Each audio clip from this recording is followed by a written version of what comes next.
sem bil, pa moram reči, zadnjič šokiran, ker sem v bistvu videl, da pri enem točno določenem politiku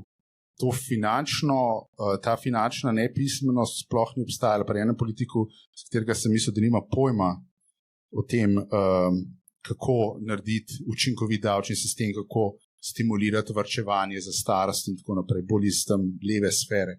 Pa dejansko sem ugotovil, da sploh ni finančno nepisan, ampak da je v privatnem pogovoru mu je popolnoma jasno, kaj bi bilo potrebno narediti. Ampak če greš ti pred volivce, pa začneš govoriti o tem, da moraš stimulirati akumulacijo kapitala, torej varčevanje, izpadeš kot nekdo, ki pa ni preveč lev. In to v Sloveniji žal ni preveč popularno. S tem nekako si ne kupaš glasov.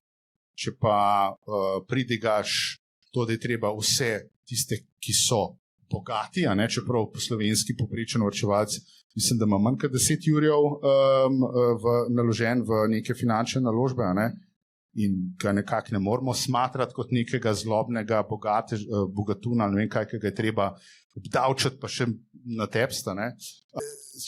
Ampak pri volivcih, kot sem rekel, pač ta retorika žal ni popularna, ne pelje nikamor.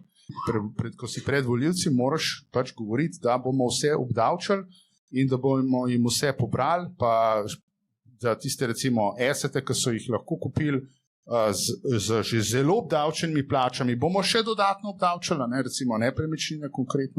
To so malo, za mene vsaj, neke teme, ki so precej strašljive.